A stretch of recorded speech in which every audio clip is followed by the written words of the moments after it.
Industri pelayaran global saat ini tengah menghadapi tantangan besar, yakni kondisi kelebihan suplai kapal.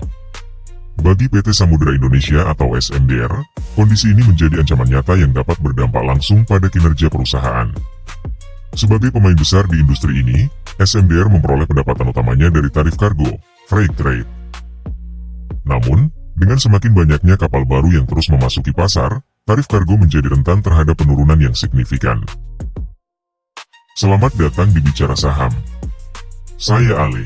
Di channel ini, kita akan belajar bersama tentang berbagai berita, analisa, serta tips dan trik dari pasar modal yang mudah dipahami dan diterapkan dalam kehidupan sehari-hari. Menurut Direktur Utama SMDR, Bani M. Mulya, ancaman oversupply kapal telah menghantui pasar pelayaran global. Kapal baru masuk hampir setiap minggu, dan tren ini terus berlangsung. Sementara permintaan tidak meningkat secepat pasokan, ketidakseimbangan antara suplai dan permintaan membuat tarif kargo menjadi tertekan. Kondisi ini tentu menantang bagi SMDR dan pelaku usaha pelayaran lainnya dalam menjaga stabilitas pendapatan mereka. Bani menjelaskan bahwa tekanan oversupply ini tidak hanya berlangsung sementara, tetapi diprediksi akan berlanjut hingga tahun 2027. Pasar pelayaran global harus bersiap menghadapi penambahan kapasitas yang besar, dan perusahaan seperti SMDR perlu beradaptasi agar dapat tetap bertahan dan tumbuh di tengah kondisi ini. Kapal baru terus masuk ke pasar pelayaran, hampir setiap pekan, menambah kapasitas angkut global yang sudah melimpah. Diperkirakan, situasi ini akan terus berlangsung hingga tahun 2027, menciptakan tekanan yang cukup berat pada pasar pelayaran. Tidak hanya menambah jumlah kapal, penambahan ini juga meningkatkan ketidakstabilan antara suplai dan permintaan.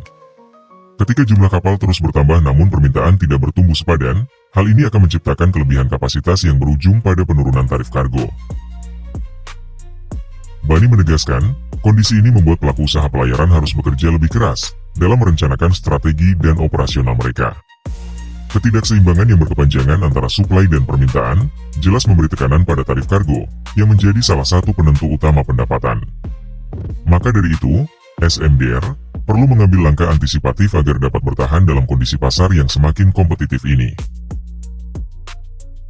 Menyikapi situasi oversupply kapal, SMDR merancang strategi pertumbuhan yang bertujuan menyeimbangkan suplai dan permintaan. Bani menjelaskan bahwa dengan mengejar pertumbuhan yang cermat, perusahaan berharap dapat mempertahankan pendapatan dan laba yang sehat. Fokus pada trayek-trayek yang menguntungkan dan mengoptimalkan utilisasi kapal menjadi langkah utama yang diambil oleh perusahaan. SMDR menyadari bahwa stabilitas pendapatan perlu dicapai dengan menargetkan trayek-trayek tertentu yang lebih menguntungkan. Dalam kondisi pasar yang penuh tantangan, perusahaan terus melakukan diversifikasi layanan untuk memenuhi kebutuhan di area-area tertentu yang masih mengalami permintaan tinggi. Pendekatan ini menjadi langkah penting bagi SMDR agar tidak hanya bertahan, tetapi juga dapat menciptakan pertumbuhan pendapatan secara berkelanjutan. Walaupun terjadi oversupply, tidak semua trayek pelayaran terdampak dengan cara yang sama. Menurut Bani, masih ada variasi tarif kargo atau freight trade di berbagai rute atau trayek pelayaran. Beberapa rute masih mencatatkan tarif yang tinggi, sementara yang lain mengalami penurunan. Oleh karena itu, SMDR terus mengkaji rute-rute mana yang dapat memberikan hasil terbaik bagi perusahaan. Melalui pengelolaan trayek yang benar, SMDR memfokuskan layanannya pada area yang masih memiliki permintaan kuat, sehingga tarif kargo lebih stabil. Pendekatan fleksibel ini diharapkan dapat membantu perusahaan mempertahankan profitabilitas di tengah tekanan oversupply yang terjadi di pasar global. Diversifikasi trayek ini adalah strategi yang penting bagi SMDR untuk terus bertahan dan menjaga kinerja perusahaan. Seiring dengan meningkatnya tekanan oversupply, SMDR mulai merasakan dampak langsung pada tarif kargo di kuartal 4 2024. Bani mengungkapkan bahwa dibandingkan kuartal 3 2024, tarif kargo perusahaan di akhir tahun ini lebih rendah, sebuah tanda bahwa tekanan oversupply telah mulai terasa. Penurunan ini tentu berdampak pada pendapatan SMDR, walaupun ada kemungkinan dampaknya muncul secara bertahap atau mengalami lag. Dampak lagging pada pendapatan ini menunjukkan bahwa meski tarif kargo saat ini lebih rendah, pengaruhnya bisa baru terlihat di laporan pendapatan kuartal berikutnya. Dengan demikian, SMDR perlu terus memantau tren ini dan menyesuaikan strategi agar dampak terhadap profitabilitas dapat diminimalkan. Meskipun pasar pelayaran global menghadapi tekanan, SMDR tetap optimistis tentang prospek ke depan. Pada kuartal 3 2024, kinerja perusahaan sudah berhasil melampaui ekspektasi awal, menunjukkan bahwa perusahaan mampu beradaptasi dengan tantangan pasar. Tren pertumbuhan ekonomi Indonesia yang positif juga menjadi sumber optimisme SMDR, terutama karena pasar domestik Indonesia memiliki potensi besar yang dapat digarap oleh perusahaan. Bani mengungkapkan bahwa beroperasi di negara dengan pertumbuhan ekonomi yang kuat menjadi salah satu keuntungan bagi SMDR. Dengan peluang yang masih luas di dalam negeri, SMDR dapat memanfaatkan pertumbuhan domestik untuk menjaga kestabilan dan bahkan meningkatkan kinerja perusahaan. Bagi SMDR, pertumbuhan ekonomi Indonesia dapat menjadi katalis positif yang membantu perusahaan bertahan dan berkembang di tengah tantangan oversupply kapal di pasar global. PT Samudera Indonesia berada di tengah situasi yang penuh tantangan, yakni oversupply kapal di pasar pelayaran global yang berpotensi menekan tarif kargo.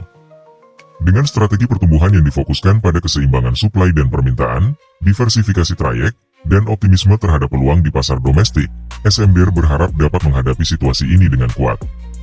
Di tengah dinamika pasar yang terus berubah, SMDR tetap optimistis untuk mencapai pertumbuhan yang sehat dan mencetak kinerja maksimal bagi perusahaan. Lalu, bagaimana kondisi fundamental dari Samudera Indonesia saat ini? Ayo kita review. Jangan lupa like, subscribe, dan share video ini, agar sobat tidak ketinggalan update terbaru seputar dunia saham.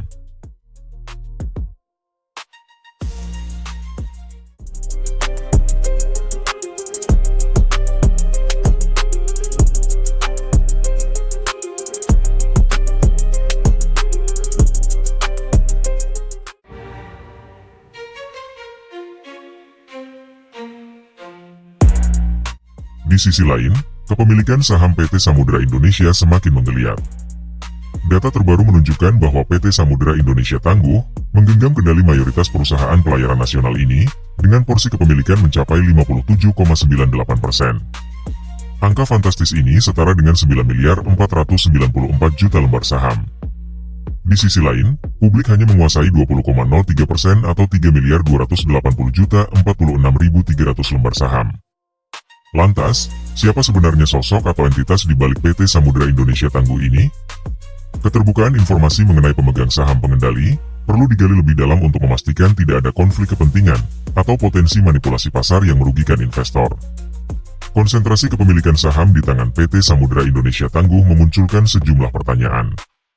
Apakah struktur kepemilikan seperti ini memberikan keuntungan tersendiri bagi kelompok tertentu? Atau bahkan, apakah ada potensi kolusi dalam pengambilan keputusan strategis perusahaan yang dapat merugikan pemegang saham minoritas? Pertanyaan-pertanyaan ini perlu menjadi perhatian serius bagi regulator pasar modal dan otoritas terkait. Transparansi dalam kepemilikan saham merupakan kunci dalam menjaga kepercayaan investor dan memastikan praktik bisnis yang sehat. Laporan keuangan terbaru PT Samudera Indonesia menunjukkan peningkatan aset yang cukup signifikan dari 1,25 miliar dolar pada Desember 2023 menjadi 1,28 miliar dolar pada September 2024. Kenaikan ini diikuti oleh pertumbuhan ekuitas dari 685 juta dolar menjadi 722 juta dolar dalam periode yang sama. Pertumbuhan aset dan ekuitas ini tentu saja menjadi kabar baik bagi para pemegang saham. Namun, di balik angka-angka yang menggembirakan ini, muncul sejumlah pertanyaan. Apa yang mendasari lonjakan aset dan ekuitas tersebut? Apakah ada akuisisi aset baru yang signifikan? Atau, jangan-jangan ada faktor lain yang mendorong pertumbuhan ini? Investigasi lebih lanjut diperlukan untuk mengungkap penyebab di balik peningkatan kinerja keuangan perusahaan pelayaran nasional ini. Pertumbuhan aset dan ekuitas yang pesat tentu saja menarik perhatian para analis dan investor. Namun, transparansi dalam pelaporan keuangan menjadi kunci untuk memastikan bahwa pertumbuhan ini didorong oleh faktor-faktor fundamental yang sehat. Publik perlu diberikan informasi yang jelas mengenai rincian penggunaan dana, sumber pendanaan baru, serta proyek-proyek investasi yang sedang berjalan. Jika perusahaan enggan untuk mengungkapkan informasi yang relevan, maka akan muncul kecurigaan bahwa ada upaya untuk menyembunyikan sesuatu. Oleh karena itu, regulator pasar modal perlu berperan aktif dalam mengawasi kinerja keuangan perusahaan dan memastikan bahwa informasi yang disampaikan kepada publik akurat dan tidak menyesatkan. Menariknya, di tengah peningkatan aset dan ekuitas, PT Samudera Indonesia juga mencatatkan penurunan liabilitas dari 571 juta dolar pada Desember 2023 menjadi 559 juta dolar pada September 2024. Penurunan ini mengindikasikan bahwa perusahaan berhasil mengurangi beban utang atau kewajiban lainnya. Namun, perlu dicermati lebih lanjut apa yang menjadi penyebab utama penurunan liabilitas ini. Apakah perusahaan berhasil melakukan restrukturisasi utang secara signifikan? Atau, jangan-jangan penurunan ini justru disebabkan oleh penurunan aktivitas bisnis yang berdampak pada berkurangnya kewajiban perusahaan? Pertanyaan-pertanyaan ini perlu dijawab secara transparan untuk memberikan gambaran yang lebih jelas mengenai kondisi keuangan perusahaan. Di sisi lain, laporan keuangan juga menunjukkan penurunan pendapatan jasa dari 570 juta dolar pada September 2023 menjadi 529 juta dolar pada September 2024. Penurunan ini cukup mengejutkan mengingat adanya peningkatan aset dan ekuitas. Apa yang menyebabkan penurunan pendapatan jasa ini? Apakah kondisi pasar yang semakin kompetitif atau adanya perubahan strategi bisnis yang berdampak pada penurunan volume angkut? Pertanyaan-pertanyaan ini perlu dijawab untuk memahami lebih dalam dinamika bisnis yang sedang dihadapi oleh Samudera Indonesia. Selain itu, perlu juga diinvestigasi apakah penurunan pendapatan jasa ini berdampak signifikan terhadap profitabilitas perusahaan. Penurunan biaya jasa dari 452 juta dolar pada September 2023 menjadi 420 juta dolar pada September 2024 patut dicurigai. Penurunan yang cukup signifikan ini tentu saja berdampak pada peningkatan margin keuntungan. Namun, perlu dipertanyakan apa yang menyebabkan penurunan biaya jasa yang begitu drastis. Apakah perusahaan berhasil mencapai efisiensi operasional yang sangat tinggi? Atau jangan-jangan ada pemangkasan biaya yang tidak semestinya, seperti pengurangan jumlah karyawan, penurunan kualitas layanan, atau penundaan pemeliharaan aset? Investigasi lebih lanjut diperlukan untuk mengungkap praktik bisnis yang mendasari penurunan biaya jasa ini. Di tengah penurunan biaya jasa, menarik untuk dicatat bahwa biaya keuangan justru mengalami peningkatan dari 15 juta dolar menjadi 19 juta dolar dalam periode yang sama. Kenaikan biaya keuangan ini mengindikasikan adanya peningkatan beban bunga akibat kenaikan tingkat suku bunga atau peningkatan jumlah pinjaman.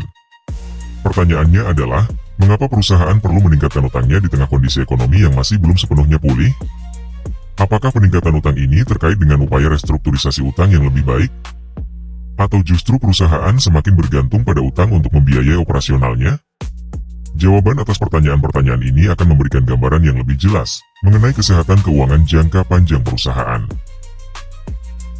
Penurunan laba periode berjalan dari 92 juta dolar pada September 2023 menjadi 61 juta dolar pada September 2024 merupakan indikator yang mengkhawatirkan.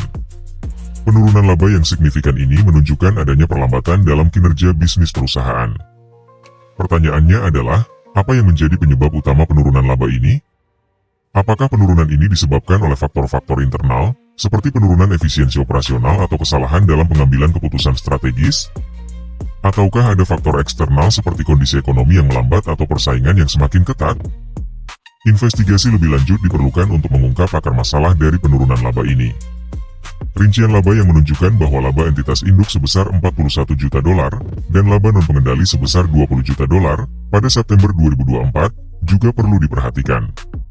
Perbandingan antara laba entitas induk dan laba non-pengendali dapat memberikan gambaran mengenai kontribusi masing-masing segmen bisnis terhadap total laba perusahaan.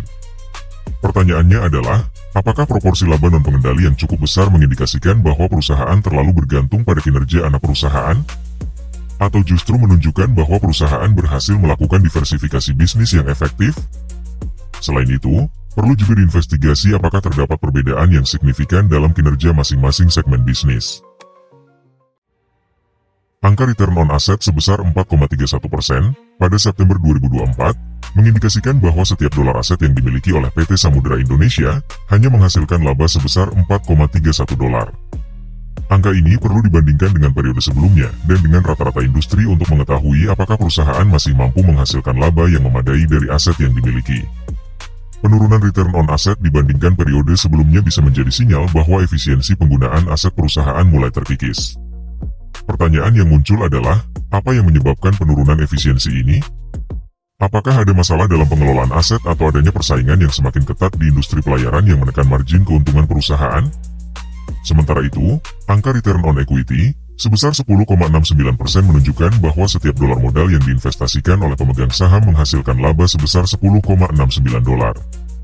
Meskipun angka ini masih tergolong baik, namun perlu diingat bahwa return on equity juga mengalami penurunan dibandingkan periode sebelumnya. Penurunan return on equity ini mengindikasikan bahwa kemampuan perusahaan dalam memberikan imbal kepada pemegang saham mulai menurun. Pertanyaannya adalah, apakah penurunan return on equity ini disebabkan oleh penurunan profitabilitas, atau karena peningkatan modal yang lebih cepat dibandingkan dengan pertumbuhan laba? Selain itu, perlu juga dibandingkan dengan return on equity perusahaan sejenis, untuk mengetahui apakah perusahaan masih mampu memberikan imbal yang kompetitif kepada pemegang saham. Angka net profit margin sebesar 7,81% pada September 2024, menunjukkan bahwa dari setiap rupiah penjualan, perusahaan berhasil memperoleh laba sebesar 7,81 dolar. Meskipun angka ini masih tergolong wajar, namun perlu diingat bahwa net profit margin juga mengalami penurunan dibandingkan periode sebelumnya. Penurunan net profit margin ini mengindikasikan bahwa margin laba perusahaan semakin menipis. Pertanyaannya adalah, apa yang menyebabkan penurunan margin laba ini? Apakah disebabkan oleh peningkatan biaya produksi, kenaikan harga bahan baku, atau persaingan yang semakin ketat di industri pelayaran? Angka debt to equity ratio sebesar 108,62% pada September 2024 mengindikasikan bahwa liabilitas perusahaan lebih besar daripada ekuitasnya. Dengan kata lain, perusahaan sangat bergantung pada utang untuk membiayai operasinya.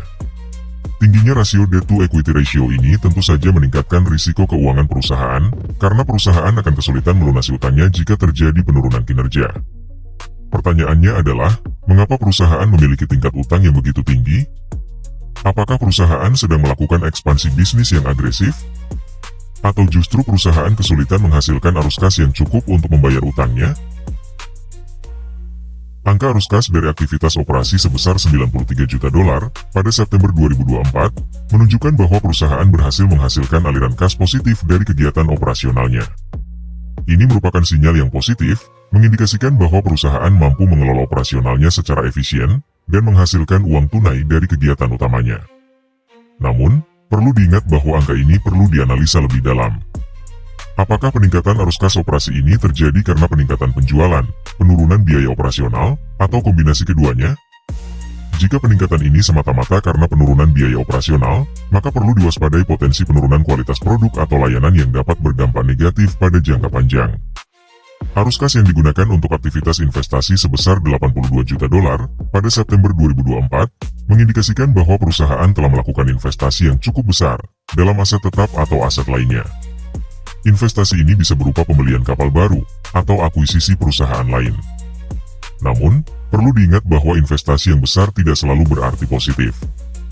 Jika investasi yang dilakukan tidak menghasilkan return yang memadai, maka hal ini akan menjadi beban bagi perusahaan. Pertanyaan yang perlu diajukan adalah, apakah investasi yang dilakukan perusahaan sudah sesuai dengan strategi bisnis yang telah ditetapkan? Apakah investasi tersebut akan memberikan kontribusi positif terhadap pertumbuhan perusahaan di masa depan? Selain itu, perlu juga dipertimbangkan apakah perusahaan telah mengalokasikan dana yang cukup untuk perawatan dan pemeliharaan aset yang telah dimiliki. Arus kas yang digunakan untuk aktivitas pendanaan sebesar 45 juta dolar pada September 2024 mengindikasikan bahwa perusahaan telah menggunakan kas untuk membiayai aktivitas pendanaan. Ini bisa berarti beberapa hal, seperti pembayaran kembali utang, pembayaran dividen kepada pemegang saham, atau pembelian kembali saham. Namun, perlu diingat bahwa penggunaan kas untuk aktivitas pendanaan yang besar dapat mengurangi likuiditas perusahaan. Pertanyaan yang perlu diajukan adalah, apakah penggunaan kas untuk aktivitas pendanaan ini sudah sesuai dengan rencana keuangan perusahaan? Apakah perusahaan masih memiliki cukup kas untuk membiayai operasi jangka pendeknya? Penurunan total kas sebesar 34,5 juta dolar pada September 2024 merupakan sinyal yang perlu diwaspadai. Penurunan kas ini bisa disebabkan oleh beberapa faktor, seperti peningkatan investasi, pembayaran utang, atau penurunan penjualan. Jika penurunan kas ini terus berlanjut, maka perusahaan dapat menghadapi masalah likuiditas. Pertanyaan yang perlu diajukan adalah, apakah perusahaan memiliki rencana untuk meningkatkan kembali cadangan kasnya? Apakah perusahaan memiliki akses ke sumber pendanaan alternatif jika diperlukan? Analisis terhadap laporan keuangan PT Samudra Indonesia menunjukkan adanya sejumlah dinamika yang menarik perhatian. Di satu sisi, perusahaan berhasil mempertahankan profitabilitas meski dihadapkan pada tantangan industri pelayaran yang semakin kompetitif. Namun, di sisi lain, terdapat sejumlah indikator yang mengisyaratkan adanya potensi risiko di masa depan. Penurunan laba periode berjalan dan margin laba mengindikasikan bahwa perusahaan perlu melakukan upaya ekstra untuk meningkatkan efisiensi operasional dan mencari peluang pertumbuhan baru. Selain itu, tingginya rasio utang dan penurunan total kas menimbulkan kekhawatiran akan likuiditas perusahaan. Investasi yang agresif memang diperlukan untuk menjaga daya saing, namun perlu diimbangi dengan pengelolaan arus kas yang hati-hati agar tidak membebani struktur keuangan perusahaan. PT Samudera Indonesia berada pada titik krusial. Perusahaan perlu mengambil langkah-langkah strategis untuk mengatasi tantangan yang ada dan meraih pertumbuhan yang berkelanjutan. Investor dan pemangku kepentingan lainnya perlu memantau perkembangan perusahaan dengan cermat untuk menilai kinerja manajemen dalam menghadapi tantangan yang semakin kompleks.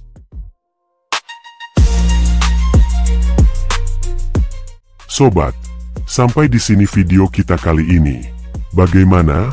Apakah kamu sudah mendapatkan insight yang bermanfaat? Jangan mudah menyerah, dan teruslah belajar. Jika sobat memiliki pertanyaan atau ingin request topik pembahasan selanjutnya, silahkan tinggalkan komentar di bawah. Jangan lupa like, share, dan subscribe channel ini untuk mendapatkan lebih banyak konten edukasi pasar modal yang bermanfaat. Terima kasih sudah menonton, dan sampai jumpa.